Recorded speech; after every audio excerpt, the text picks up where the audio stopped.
Yo, yo, yo, what is good? What is What is good? up, y'all? How you doing? We're doing Welcome great. to the No Way Out 2003 review. Like last time, we're covering all of 2003, and this is the next pay-per-view that had came up Mm-hmm. in 2003. I think this was February of 2003. This Yep, took place. First off, that theme song, one of the best theme songs in WWE. pretty much. I One of think the the best entire. damn theme songs I think ever. I since. don't even care I what think anybody that like says. No Way Out 2003's theme song, godlike. I don't care what anybody says. absolutely. But we start off with a great starter match. It is Chris Jericho versus Jeff Hardy, and Thought it was actually this would pretty be one great. of yeah, it was great, and this was one of Hardy's final three matches because he would work up until March of that year when he had a match. I forgot what. I think it was a match on Raw. He had a match with somebody on Raw, and that was his final match. And it was the March episode, one of the March episodes of Monday Night Raw. Yeah. But honestly, and this is also the birth of the crowd counting the pin along with the ref. Yep. 1, 2, and then they emphasize the word two every time there's a two count. Absolutely. And then, but the match starts with Jeff Hardy dominating early, and then Jericho would soon dominate Hardy. Jericho at the time was still proclaiming himself as the king of the world. Yeah. He was doing this king of the world shtick since like mid 02. Yeah. I think we all Honestly, remember no, that. he's been doing the king of the world shtick since he won the undisputed title in 02, early 02. But he would still, mention, oh, I won the undisputed title for a year straight, even into 03. Oh, I won the world title a year ago. Because, of course, he's a heel at this point. But Jericho was dominating, and then Jeff Hardy would regain momentum, and then the match picks up steam a little bit. Because the match was like, early on, it was just like one guy was dominating, then the next guy was dominating. It wasn't really back and forth. Then it became back and forth. And then Jericho gets busted open. Somewhere, I don't know. They said he got busted open. I didn't see anything on his face or anything, but Yeah, they said he got that busted or open. I think it could be somewhere in his hairline because that's I what. think it looked like because they did mention that. Oh, did he get some of Jeff Hardy's paint on him? Because or his hair Yeah. dye on him or something. Because it looks like he's busted up, and then Coachman was like, "Yeah, he's busted open." I would think it'd be his hairline because I didn't see anything on his face from far when the camera shot was far away, but it could have been his hairline. Oh yeah. But Jericho would put Jeff into the walls of Jericho, but Jeff Hardy would get to the ropes. He would go for the swanton. 1, 2, kick out. Jericho would immediately get into the walls of Jericho again. And it would be reversed. 1, 2, kick out. Jeff Hardy nearly wins with a roll up, but he gets a 2 count. Oh yeah. Then Chris Jericho would somehow beat up Jeff Hardy well enough to where he's in line for a lion salt. He hits the lion salt. 1, 2, kick out. Walls of Jericho a third time. Third time's a charm. Jeff Hardy taps out. I mean, But it's just. Jericho would just hold on to that. Hold on to it. Mm-hmm. Yeah, you can definitely tell, man. Once you're like, no one is. Obviously, a lot of people don't realize too. Like, once you like hurt your back and you'll put the way that Chris Jericho is to put that pressure on the lower back, that's just gonna fucking hurt for a while, for a while. Yeah, the thing is, when he does the walls of Jericho, he really wrenches, like really Yeah, for real wrenches. like But yeah, he would hold on to it for a while until Shawn Michaels would come out because at that time it was No Way Out. I think they were like a few months away from, or no, they were a month away because it was about a March month 3rd, away from WrestleMania. a month away from Yeah, WrestleMania, building up to WrestleMania. Chris Jericho and Shawn Michaels would have a match at Mania that year, but he would make the save. Then Christian comes out, tries to attack Shawn for attacking his best friend. They both get their ass kicked by Shawn. I mean, it's just I mean the fact that, and we talked, and what was it? Not picked up our, on our last review. The only thing that we looked weird was, I mean, if you looked at some of the wrestlers that we all grew up back then, obviously Chris Jericho. The fact that Chris Jericho could pull off a ponytail in his beard, which is one of the most weirdest shit that I've ever still seen. But he pulls it off, though. I don't know how exactly. he pulls it off, but he pulls I it don't off. know. He wears a ponytail on his beard.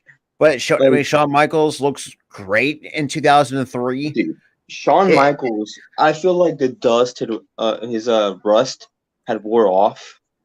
Oh yeah, and you can definitely it was tell like he's back to his old self at this point. No 03. Oh yeah. 04.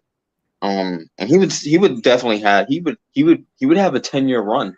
Not even a 10-year run. I think it was like that's crazy just to think about. He had an 8-year run.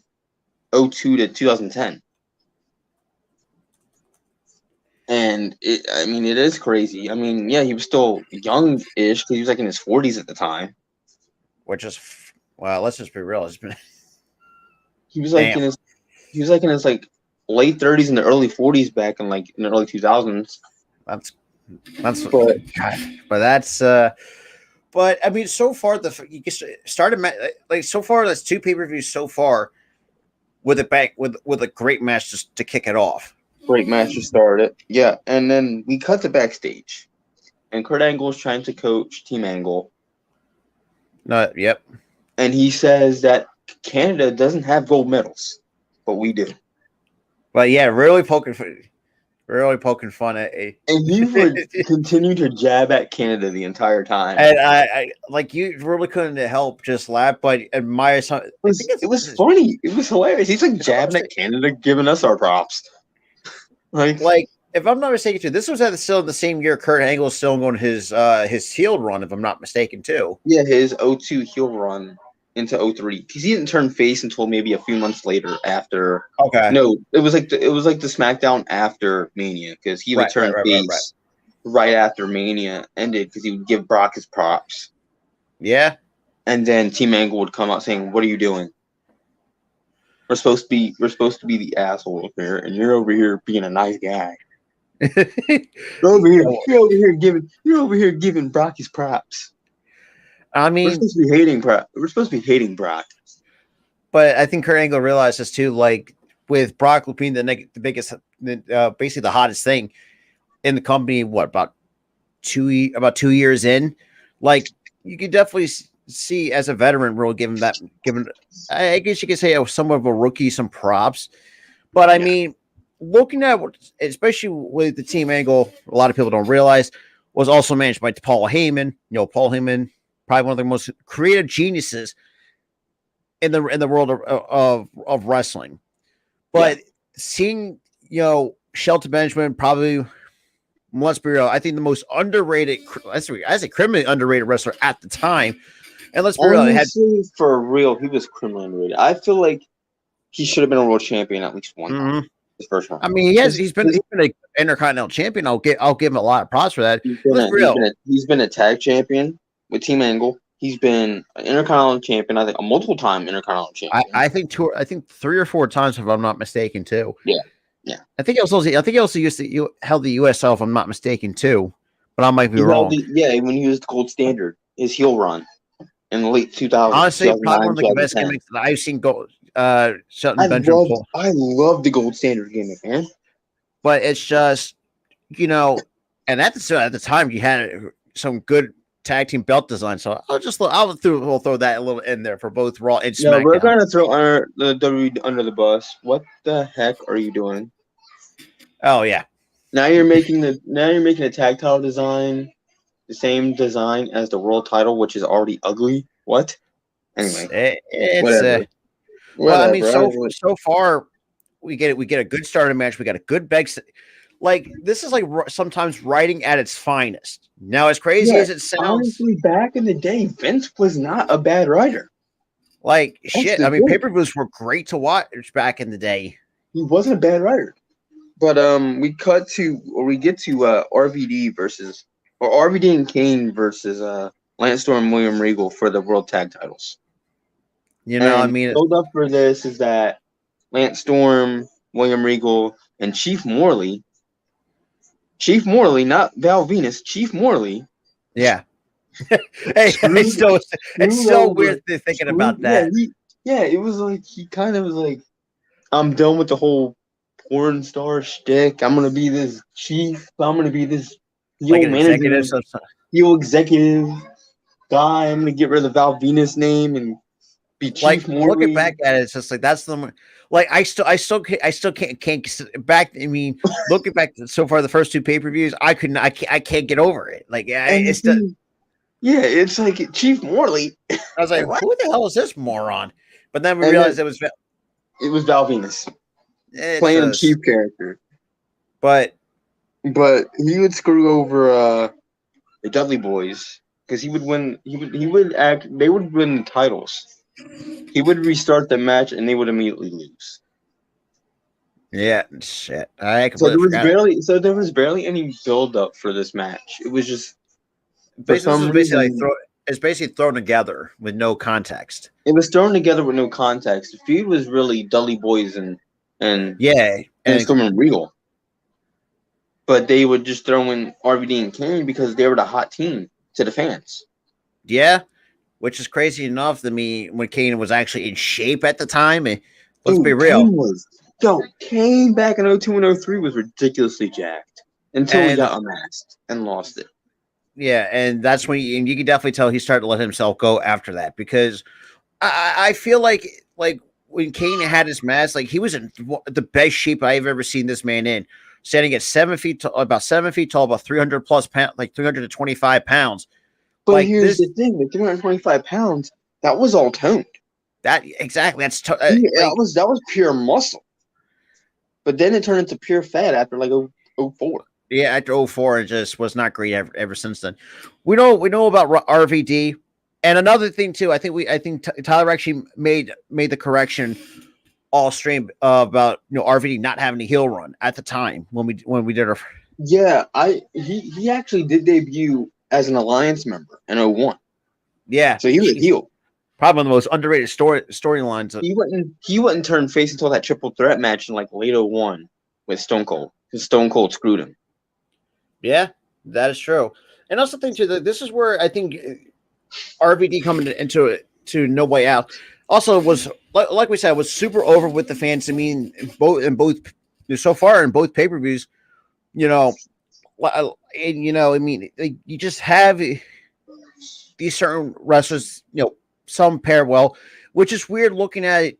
Like Tyler said, with this match been thrown together with no context, the way that the fact that Kane and RVD tag team together, which I would not expect two different styles. Here's the thing with RVD and Kane. I said this the last pay-per-view review when RVD and Kane were tagging. They remind me a lot of RK Bro today. Yeah. Two unlikely wrestlers that would tag with each other. One would be annoying as hell, and the other one would just be just like a pothead, basically. Like really? Yeah, you have the pothead annoying guy, and then you have the guy who's like tired of his crap and like, you know what? Stop. Yeah, and that's stop talking. and which is funny enough, like no one's ever like even because they were back in Montreal, and a lot of wrestling fans will never forget the Montreal screw job. I think I'm surprised no one has talked about that since they were in the exact same building in the exact same city years later. The funny thing is, later in the show, another screw job happens. That's just like it's a scripted screw job, and we will get to that later on in the show. I just find that really funny that the fact that they did the exact same shit, They but did it's the like exact same thing in a high-profile match, exactly that's where the irony lies. Is like and it's you, so ironic because they're in Montreal in this pay-per-view. exactly No Way like Out and they, 2003 took yeah, place in Montreal, Quebec, Canada.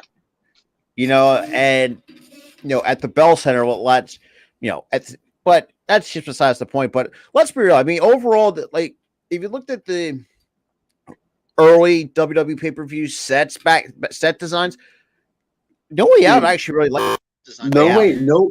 And the thing is, they kept that set design until they stopped doing set designs. which They kept that that. was They a kept that set design because I remember in '04 they had the same set design. yeah, exactly. The some set designs were very simple for pay per views. Now, I mean, there's some criminally underrated pay per views, even though I feel like it did last one. One was King of the Ring, which we'll talk about. You I know think another one that I find that's underrated that I really liked? what's that one? Taboo Tuesday. Oh God, I forgot about that. They had the whole laptop computer thing and the fans get to Oh vote yeah, forgot about what that. And matches that they wanted to see. that also took it to Cyber Sunday as well on And it turned into Sundays. Cyber Sunday and they still had the laptop design, which is really cool. That is like who would have guessed?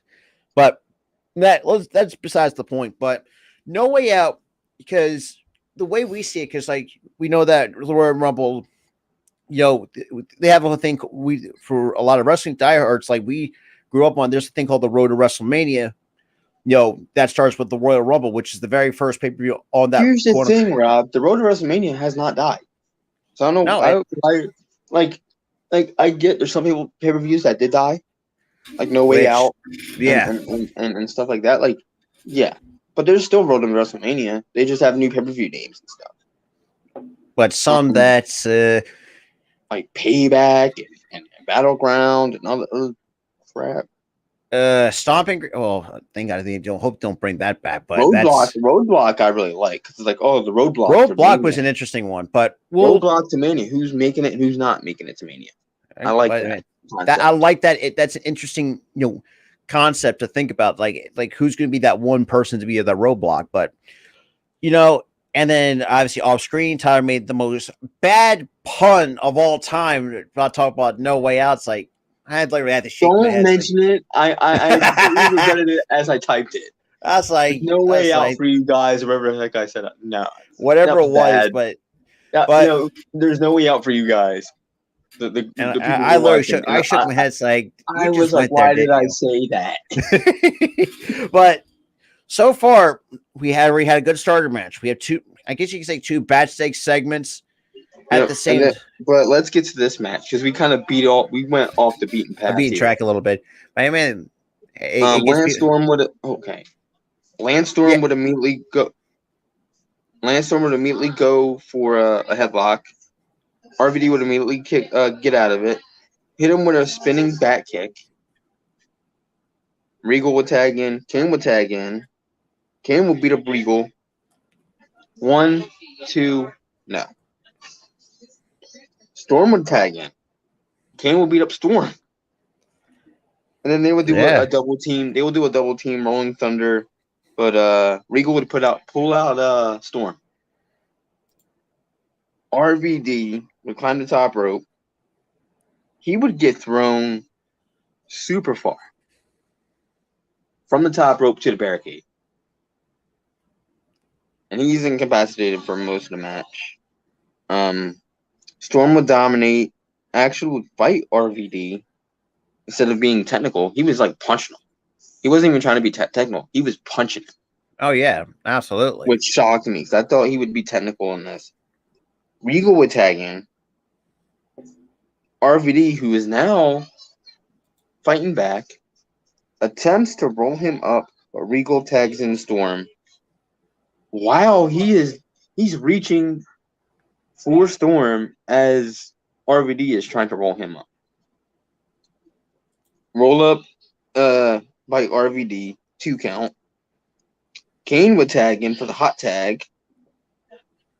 Lance Storm would try to unmask Kane, which will be crucial for future pay-per-views. Oh yeah, because I feel Crucial like for this year. Because this is a foreshadowing to what's going to happen. Kane would get dazed. I think he got poked in the eye or something. Inadvertently would chokeslam RVD when RVD would get pushed by Lance Storm into Kane, because Kane was thinking, "Oh, we got punched," so by Lance Storm, so he chokeslams RVD. 1, 2, 3. Lance Storm and William Regal retain, and RVD is pissed. He's mad. And kind of taking it like you said, when kind of taking it into the context, but it's weird though. But it's weird though, because you expect RVD to turn heel at this point. That's what I was saying. That you would think you would see a heel turn, but like you said, not seeing the heel turn. That night. I'm talking about in the future, because RVD initially got mad at Kane. Oh yeah, but then Kane would swerve, and that's been and like you said, going back to when Lancer pulled the mask.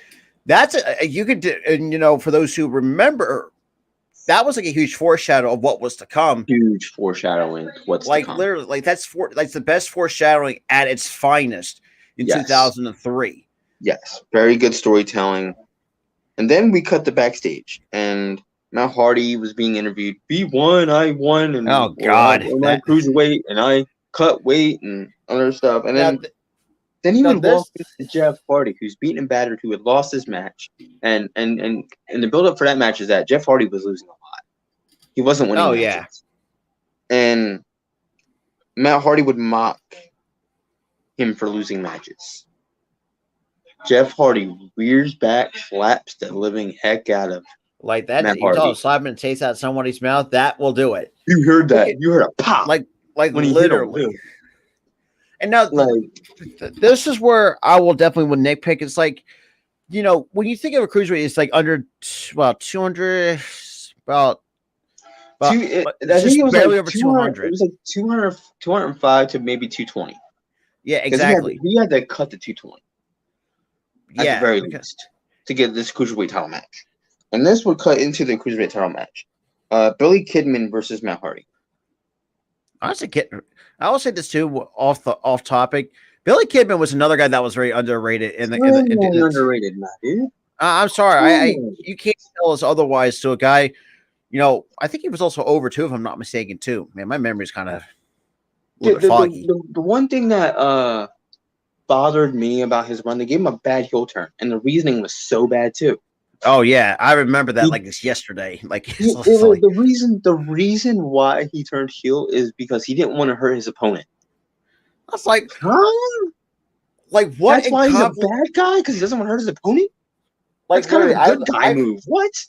Like I literally facepalmed. It's like what? Like it doesn't make sense. But that's a heel turn. But I just want to get that off topic for a little. But I think that's overall, a heel turn. He didn't want to hurt his opponent. Like that's. Oh my god. I'm like, this is not going to work, and it didn't work because he turned face immediately after. Oh yeah. Because he would tag team with No, it was before he would tag team with what's his face? Oh God. I know Brian Kendrick. It was Brian Kendrick. He was tagging in 04, 05. God, this was like a young Brian Kendrick at the same time. And he would turn heel because he didn't want to hurt Brian Kendrick. Like, you don't want to hurt your tag team partner, so you turned heel because you don't want to hurt your tag team partner. That's kind of redundant. But or he didn't want to hurt the other opponent that they were going against in a tag team. Like, what? You don't want to hurt anybody, so you turn heel because you don't want to hurt anybody? It really it doesn't make sense. You really think about it. Anyway, let's get back to the match. Honestly, Matt Hardy in the cruiserweight division wasn't bad. He did do the cruiserweight style very well, and he mixed in his own.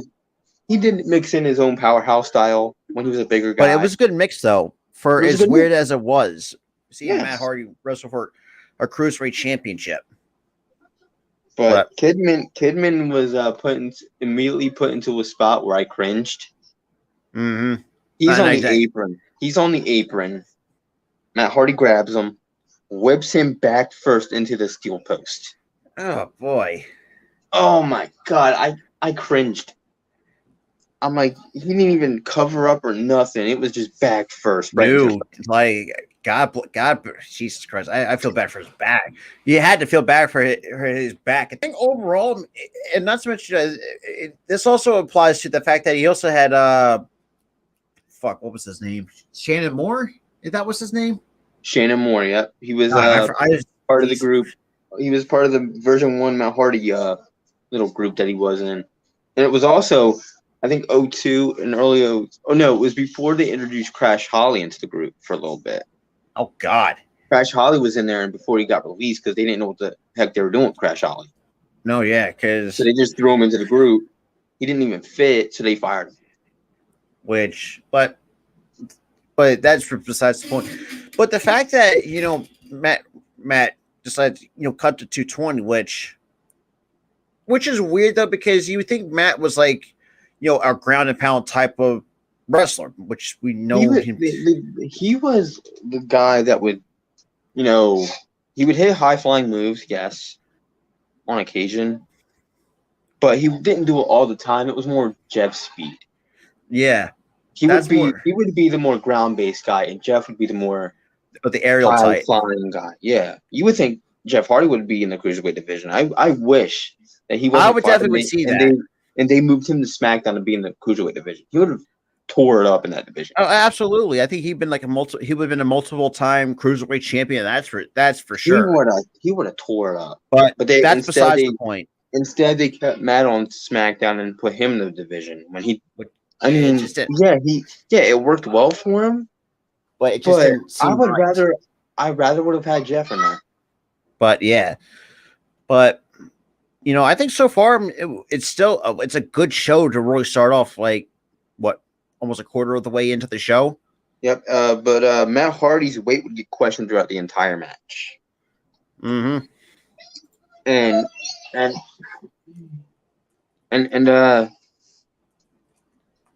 sorry, my little cousin's here. He's yelling and playing and stuff like that. So let me shut this door for a second. But yeah, and then Taz was talking about, we put butter or something on him, or peanut butter, or I'm like, what are you talking about, Taz? And then Michael Cole a second later, what are you talking about? And I died. And this was a young Michael Cole too at the time. Yeah, he was like he had like a goatee or a soul. No, he didn't. No, he didn't do the soul patch thing until 04, 05. Yeah, and then he pulled off a turtleneck too at the same time. But that's besides the point. The man was wearing a turtleneck, a blazer, and a goatee. Man, his dude was looking sharp back in the 2000s. Great. But every time I look at like Michael Cole back in the day, I'm like, you must have gotten a lot of ladies back then, man. Probably. Wow. But I think so far it's been a good start to No Way Out. Hold on, we're rushing it a little bit because we still have to get through the match. Oh yeah, well that too. And we also got don't forget we also got NXT in about half an hour as well at the same time. I know, but let me get through this. We'll get to NXT. The match was slow a bit. Kidman would roll up Matt Hardy, 1-2 kick out. Hardy would dominate Kidman. Shannon Moore would try to interfere, but he fails. He wouldn't fail again. But Matt Hardy would hit the twist of fate for the 2 count. Hardy would hit it again from the top rope from a distraction. After a distraction from Shannon Moore, and wins the match. He is Cruiserweight Champion. And then we cut the backstage. Jesus, Edge is down. He was beaten up. And he is sent to the hospital. And you know what this was? You know why they did this? Why is that? Legitimately, this was a way to write him off TV because he was recovering from a neck injury that he suffered on SmackDown. Right. Oh, I forgot about that. In that ladder match. I completely forgot about he had a neck injury. So, I mean, and this would be the last time he would appear again as a SmackDown superstar.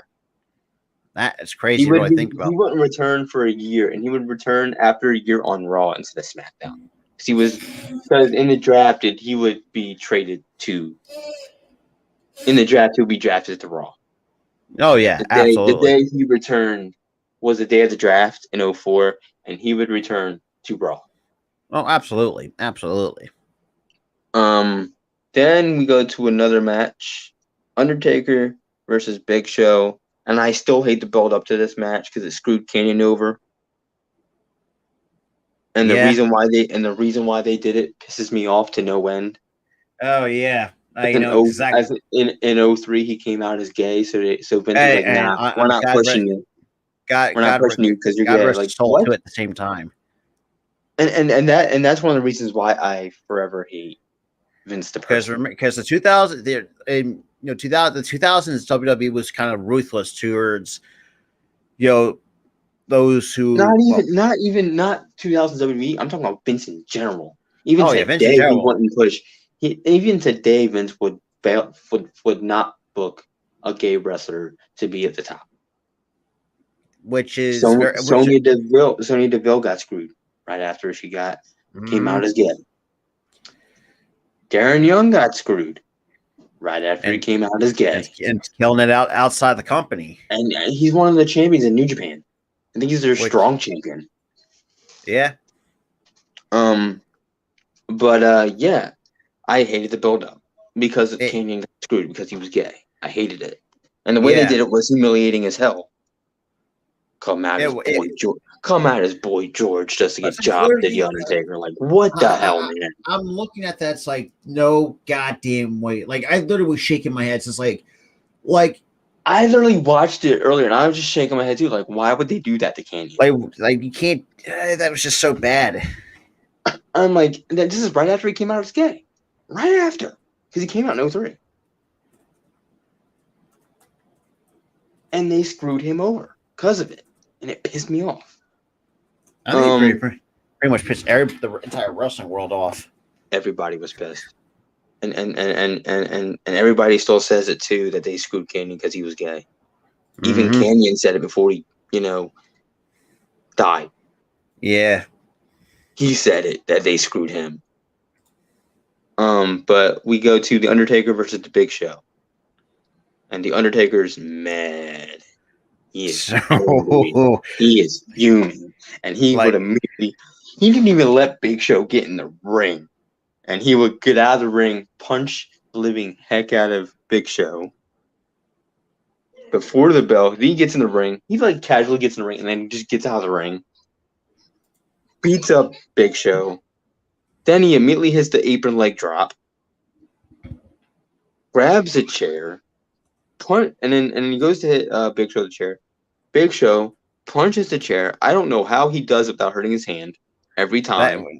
Exactly. That's a stupid idea to do that. He punches the chair, and the chair ricochets, hits Taker in the face.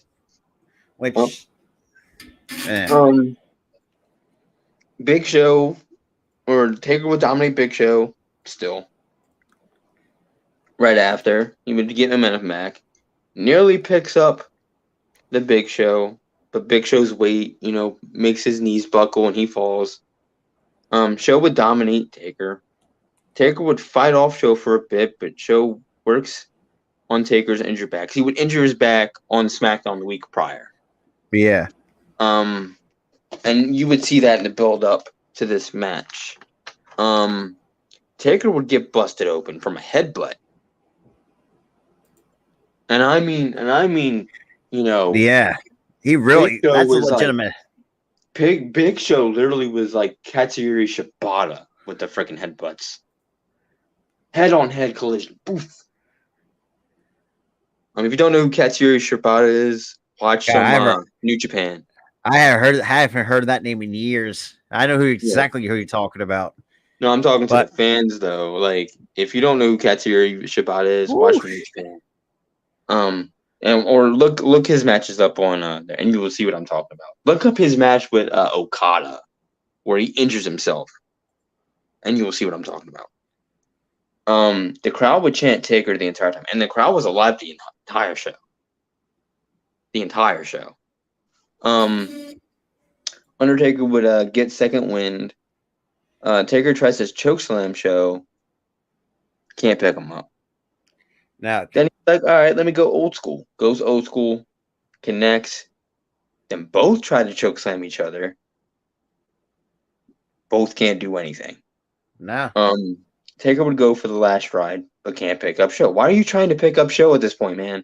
Because you got to realize, too, this is at the time where Big Show was literally 500 pounds, and that's He was shit's not. 500 pounds. You can't pick the man's Undertaker's like 200, like in the late 200s and early 300s. You can't pick up. I think it was like he was like last time I remember he was like less than 310, 315. He wasn't. He was barely under 300. Which But he was like 290 something or 280 something. I think like 295 pounds. I think it was. Yeah, it was 295, but he was pure muscle. 295. Yeah, and that's a huge weight. You got to remember that's a huge weight difference between Taker and Show. Yeah, it's huge. He would get reversed though, because you can't pick him up. Show would steal Taker's Snake Eyes move. Yeah. Taker would put him in sleeper right after. Heyman would interfere, but then A-Train would immediately interfere. And Taker dives over the top rope onto A-Train. A man that size should not be doing that, but he does. Exactly. No, but Taker has made later. He made a career out of shocking people diving over the top rope. Exactly. I mean, I think he did it again in like 2009. But Taker gets chokeslam and pinned, but he reverses it into a triangle choke, which completely shocks Taz and Michael Cole because they didn't think he would do a triangle choke. And Big Show taps out. And Taker, still mad, goes to hit Show with a chair after, but A-Chain will hit him with the derailer move. Mm-hmm. I love that move, by the way. Derailer, I love that move. Yeah. Backstage, Eric Bischoff preps for his match with a returning Stone Cold. Vince McMahon will come into the room saying that if anyone interferes, they'll be fired on the spot. Both sides would be fired on the spot. For some reason, I find it weird that Vince McMahon on Raw was kind of a babyface, but on SmackDown at the same time, he was a heel. Like it was very weird. It was weird. He was like acting babyface on Raw, but heel on SmackDown at the same time. It was weird. He was feuding with his own daughter, he was feuding with Hogan at the time, who was a face, and then he was feuding with Eric Bischoff on Raw for the whole Kane and Linda debacle, Linda and Eric debacle, where he sexually assaulted Linda. Yeah, that was I'm like, that's a face move by going after Eric for doing that, but yet you're feuding with Hogan, who's a face, and you're a heel because you hate Hogan. I'm like, what? It made no sense to me, but let's get to it. But yeah, if Eric Bischoff or Chief Morley or if anybody on Raw interferes, whether it's on Stone Cold side or Eric Bischoff's side, yeah, your ass is toast. They're fired on the spot before you even leave the ramp area. You're fired. Exactly. That's. Then we cut to the 2-on-3 handicap match. It was supposed to be 3-on-3, but of course, as everybody knows, Edge got legitimately hurt with a neck injury, so they had to write him off. But instead of Brock Lesnar and Chris Benoit trying to find a third guy to help them, they want Team Angle alone. I mean, that's nuts. It is nuts. But Benoit and Benjamin start off, and Benoit and Benjamin are back and forth the entire way for this match, for part of this match. Then Benjamin would get the upper hand, tag in Haas, and Brock tags in and dominates. Brock would call in Angle, but Charlie Haas doesn't allow it and, goes after Brock. Brock dominates Haas and Benjamin beat up Brock and tags in Angle. You got your wish, but right after we beat you. Oh yeah. Angle tries to put Brock to sleep at a sleeper hold, powers out by using the turnbuckle as a weapon. Benoit would get the hot tag. He would go for the flying headbutt, but is pulled off the top rope by Benjamin, thank God, because I don't like that move. Considering what happened years later. Charlie Haas would dominate. He tags in Angle. Benoit gets a second win, but is immediately taken down by Team Angle. Sorry, we're rushing. We're trying to get this done before NXT starts. Brock tags in, goes crazy on Team Angle.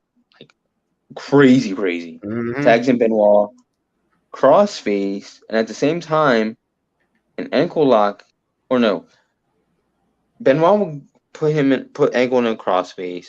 Then they would get traded. Then Angle would reverse it into an ankle lock. Then it would get reversed again into a crossface until Team Angle comes in and saves.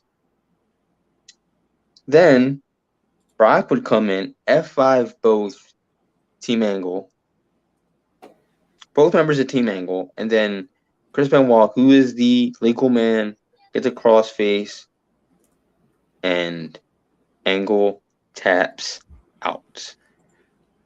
Which is considering the fact that Angle is, you very rarely see that guy ever tap out. No, you never see that guy tap out. He's usually making people tap out.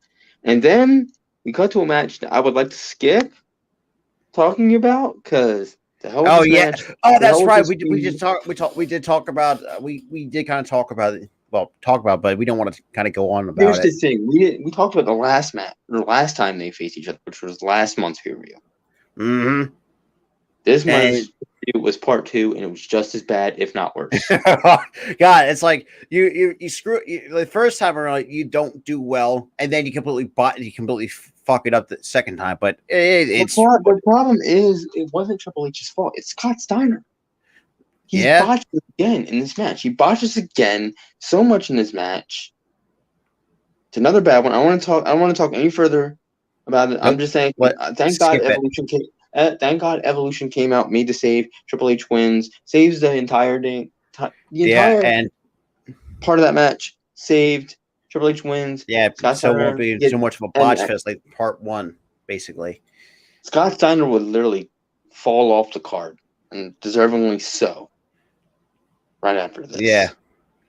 He would get into a program with Tess and Stacy, team with Tess, and then he gets then he falls off the card again, doesn't even show up on Raw. He on Heat, and then he would be fired. Yeah. And rightfully so at times too, because that dude is just a dangerous worker. And we also he was a dangerous worker in 03, man. He nearly took out Triple H legitimately twice. Like, that's good God. But let's just move on from that. Then we get to the Stone Cold versus Eric Bischoff match, which was basically a glorified squash match that everybody loved. Pretty much. I think everybody wanted to see Eric Bischoff get his ass kicked. He got his ass. And they delivered on that. I'm sorry. I don't care if it's a squash match, but that shit. Bischoff, though, would try to be a coward. Get on the mic. I'm forfeiting. I don't want to face you. Let's let bygones be bygones. And he's scared. But he's like a scared little boy at this point. But glass shatters, and it's like Stone Cold ain't having it. Immediately jumps on Bischoff, punches him in the face. It's like get him. Stomps some mud hole in him in the corner. Walks that crap dry. Exactly. Like, this is why a lot of times it's just Stone Cold just knows how to, even though whether it's a good match or a squash match, like, that shit knows how to get over with a lot of people. He knows how to entertain, even if it's a squash match. But he doesn't hit one stunner. He hits one stunner, toys with Bischoff with the pin, lifts his hands up, lifts his arms up Like, every time he gets the 2 count. He goes, no, no, no. He picks him up, stunners him twice, does the whole, oh, kicks out again. Oh no. that's Picks him like up, what? stunners him 3 times, Man, wins the match. Stone Cold even as a face knows how to be super petty as hell sometimes. That's what. That's It was why Stone. hilarious, man. It was hilarious, but I think overall so far it's been a good card in its entirety. Like I said, Again, one match was a flop, but it's obviously Scott Steiner's fault. Yeah, Even the squash match was better than that match. and that's even though we do and even though the entire wrestling world criticizes squash matches, but in this case it was the opposite. Well, especially because everybody at that time wanted to see Eric Bischoff get his butt whooped. But yeah. But then we cut to the main event, and this match is a classic. I mean, you really it's can't just go as classic as Hogan and Rock Part 1 at Mania. This was just as good.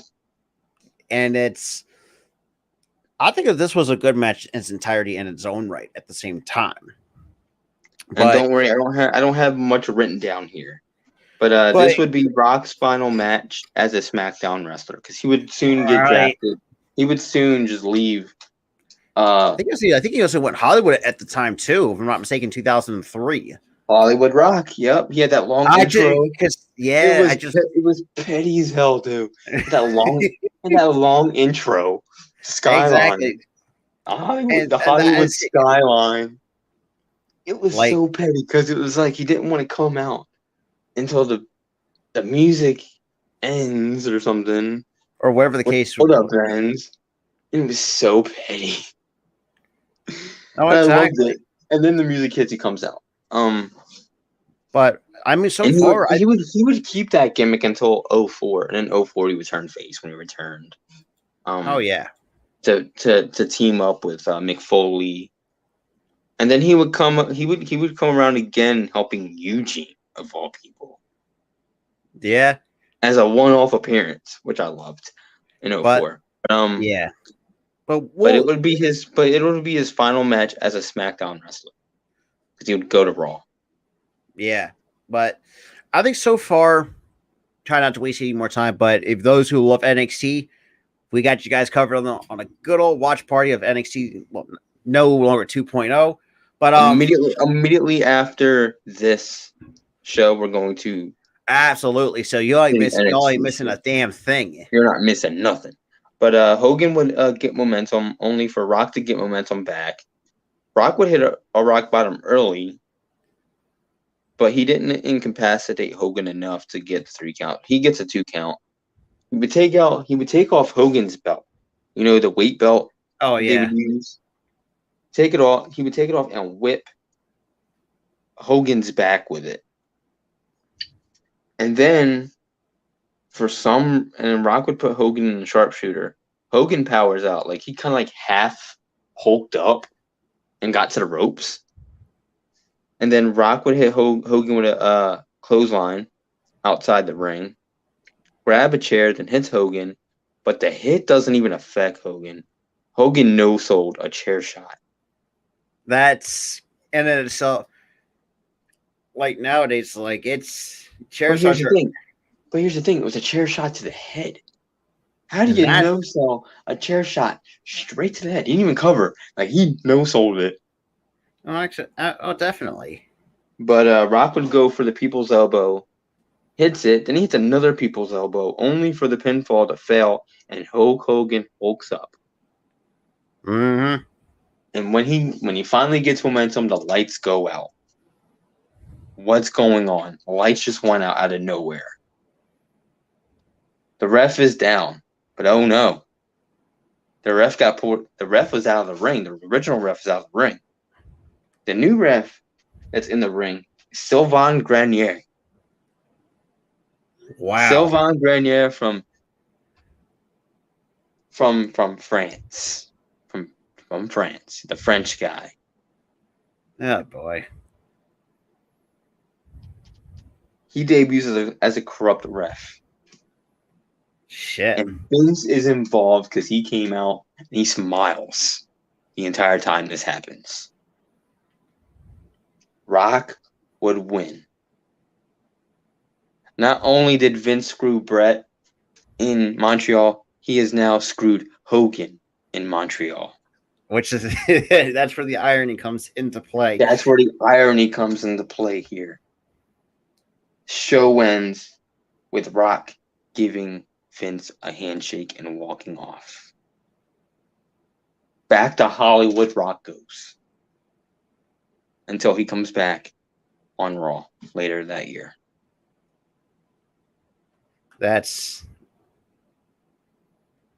And he didn't come back until around Backlash of 2003. But yeah, so that'll be interesting, going forward. But that is No Way Out 2003 in Montreal, Quebec. What do you give this pay-per-view on a rating? Like out of 10, I say 8.5 to about a 9. Like we said, it's that title, the World Heavyweight title match. Is what did it. I'm gonna have to give it a 9.5 because that world title match again for the second straight pay-per-view killed the rating a bit, but it's not a terrible pay-per-view. It was a really good pay-per-view. It was. It did suck that the women's title wasn't defended at all in this pay-per-view, that was the only disappointing of it. But it was on par for how the women were treated back then. Oh yeah, but before everything, all the changes were made years later. But like we said, I mean, other than that, I think it was a solid show. So that's sort of right now to start off the year 2003. That's 2 solid shows. As crazy as it sounds under Vince McMahon. 2 solid shows to start off the calendar year of 2003. We had the Royal Rumble, that was really good. And then we had No Way Out, that was really good. And it really did set up feuds for Mania, which I loved. Absolutely. Next up, I think, is Mania. WrestleMania, that's in March. The next month in March. It's WrestleMania Mania. 19. So WrestleMania 19 will be our next pay-per-view. God, the biggest pay-per-view of the year. Biggest pay-per-view of the year to start off 2003's calendar year review. We are doing WrestleMania 19 on March 30th, 2003 at Safeco Field. Yep. So, and another thing too, and for those who are looking forward to seeing us review Vengeance, and I think it's called SummerSlam, we're going to have a special guest coming on. You think you're right? We're gonna have a special guest, our good colleague and our good friend Mal Gooley coming on and review those pay-per-views with us. So it's gonna be of a different, interesting take than just seeing the 2 of us. And again, shout out to Mal Gooley for this pay-per-view review and all future pay-per-view reviews from the calendar year of 2003, because he gave us that idea. And we're going through every single year leading up to. I'm probably just gonna cut it to 2010. Yeah, I think 2010 is where I think we should just cut it, and then, but like we said, we got a lot of stuff planned ahead of time. Whether it was like sports or professional wrestling, we got it all. Or you know what you don't need to do. Start the PG era. Oh yeah, cut it off after SummerSlam 08.